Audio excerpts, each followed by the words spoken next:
Hey guys, I'm here to walk you through Loretta Lynn's 2015.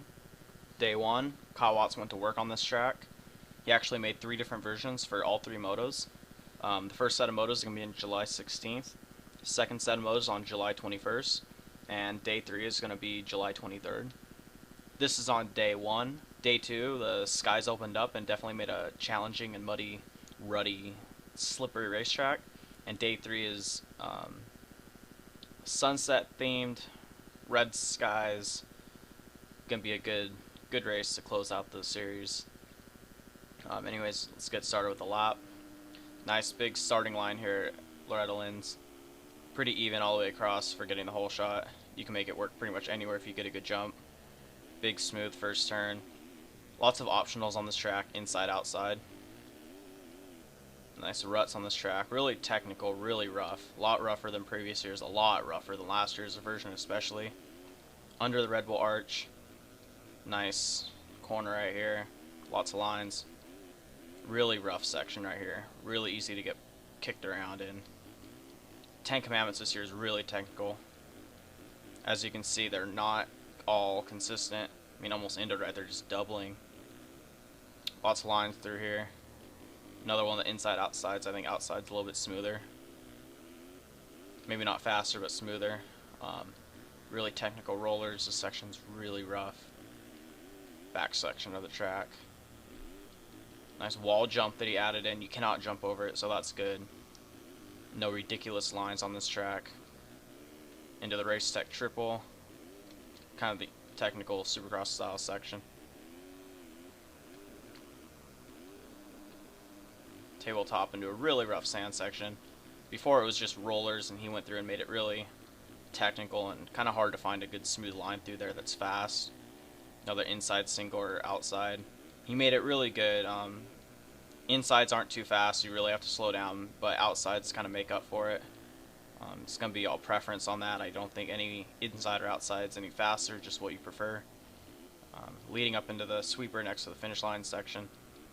Before, there's been ruts right here, but I decided to make it just flat. You could be more creative and either choose to go outside or inside or do whatever you want through there. Really technical section before the finish line. Under the finish line banner. This is probably going to be the hot line right here, triple and quad over. But as you can see, it's really sketchy and hard to make the corner. Parallel with the starting line, really rough section into a tight inside. Really rough going by the mechanics area. And this goes into the first turn. There will be 6 classes. There's Schoolboy, 250B, 450B, 250A, and 250A is pretty much any pro that doesn't have a current national number or 2-digit number. Definitely a lot of heavy hitters going to be in that class that are running up front this year and making a name for themselves. So it'll be good for someone that hasn't been running up front for a long time to maybe get themselves a championship. There's also going to be 125 Pro, which is basically all pros on 125 two-strokes. And then also Open Pro, which is basically the premier class, going to be the final moto of the day.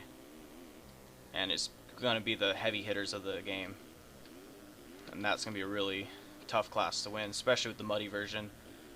Could definitely throw a loop in there and get maybe a new winner up there and really get a new face up there battling with the RF champions and those guys. I'm having custom number 1 plates built. Yes, real number 1 plates so you could put up on your wall and show your friends. They're going to have the team name, or not the team name, the class name listed on there along with your name. Really cool. MX Trophies is putting that together. Going to be really cool. I don't think everyone's ever done that. I know RF did it for Mikey Owen in 2012, but that's been a long time since anything like that's been done. This track's really technical. I think it's going to be a big separator between,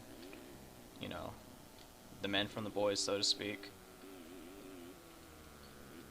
Previous versions have been pretty smooth. There's been some technical versions of Loretta's, but nothing compares to this.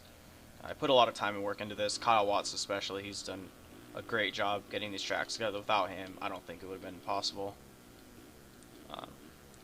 These tracks are really fun. Even if you aren't racing, they're going to be a blast to ride.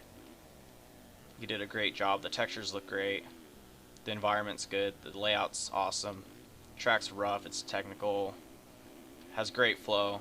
it's just all around going to be a great event. Oh, a little freestyle there. And overall, like, even if you aren't racing, I think it'd be really cool if you showed up to my server. And if you don't know what my server is, it is right there, dx3mx.flowtechmxs.com:19842. And that's going to be at 6 p.m. Pacific time on July 16th, July 21st, and July 23rd.